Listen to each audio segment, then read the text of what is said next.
At the end of the War Within, we watched Xal'atath rise faster and more dangerously than any villain we faced in years. She siphoned the magic of Dalaran, consumed the black blood beneath Azj-Kahet, and eventually seized the power of the last Void Lord, Demencius.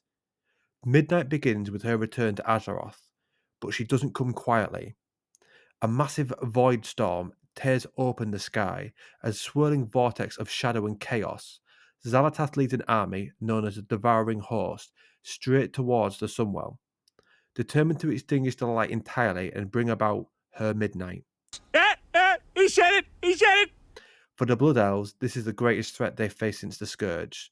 Lady Liadrin and Lothamar Theron rally their people for what could be their final stand. And for us, the heroes of Azeroth, this is where the expansion begins. The opening moments of Midnight drop us onto the Isle of Quel'Danas, right in the aftermath of Xal'Talas' invasion. The Sunwell surges with unstable light. It's calling for help, and we arrive at the height of the chaos. Void monstrosities pour from the sky. Elite creatures emerge from pockets of corrupted energy, and the entire plateau is under constant siege. This opening chapter is a desperate defense of the Sunwell itself, because if the Sunwell falls, Azeroth falls with it. Our efforts on the island lead directly onto one of Midnight's biggest surprises, a fully built, fully revitalized Silvermoon City, powered by the renewed light of the Sunwell.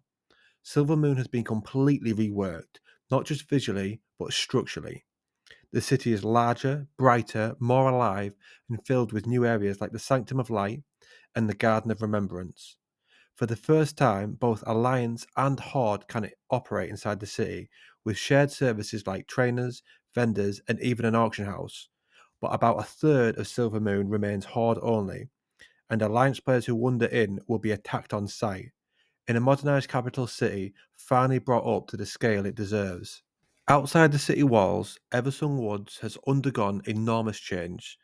The Sunwell's light has revitalised the land, healing scars left by past wars, but also creating new problems, like the light bloom, areas of overgrown light infused with vegetation that can overwhelm entire parts of the forest if left unchecked. The most dramatic change, Eversung Woods and the Ghostlands have been merged into one giant zone, fully connected to the Eastern Kingdoms. No more separate maps. Your adventures here include investigating the light bloom surges, helping a suspicious apothecary, a Hawkstrider chick gone completely out of control, a feud between nobles, a murder mystery with Magister Umbric, and new void secrets emerging in unexpected places. Eversong is no longer just a starter zone, it's a major story hub. 3 paths choose your next chapter. After finishing Eversong, the expansion opens into 3 major storylines you can complete in any order. Zul'Aman. Zul'Aman is at its lowest point. Void-aligned cultists and monstrous threats are overwhelming the Amani homeland. You'll work with Zul Jarrah, granddaughter of Zul Jin, as she tries to save her people. This zone includes towering peaks, fog-choked ruins, thunderstorms, and dangerous wildlife. Help the Amani survive, and they'll fight against Xal'atath. Deep beneath the roots of the New World Tree lies Harandar, a primordial jungle unlike anything else in Azeroth. Massive fungal towers, glowing moss bridges, and entire villages grow naturally from the roots of the world. The Haranir, a reclusive ancient people, have lived here for generations, untouched by the world above. But Xal'atath's influence is spreading, and the Haranir can no longer remain neutral. Voidstorm, the dark heart of Midnight. Voidstorm is one of Midnight's most hostile zones. Reality bends and twists, gravity breaks, time folds. Ancient Dominar void creatures hunt everything in sight. 3 massive nexus points fuel Xal'atath's void spear, her stronghold above the storm. This is where the war reaches its breaking point. The Arcantina, a cozy refuge. Amid all the darkness, Midnight offers a warm oasis, the Arcantina, a cross-faction tavern hub filled with life, music, quests, and friendly faces. It's a place to relax, gather, and pick up relic-seeking missions that send you back into older parts of Azeroth with fresh stories. It's cozy, it's social, and it's a perfect counterbalance to the void-filled zones. Aratar's story: Light, Void, and Legacy. Aratar, the son of Turalyon and Ilaria, takes centre stage in a deeply personal storyline. With him, you'll defend Lightsoap's chapel, fight through the Scarlet Monastery, travel to Hammerfall with Sunwalker Dezko, and face a long buried history at Blackrock Mountain. The arc is all about identity, purpose, and what it means to carry the legacy of heroes before you. Delves in Midnight.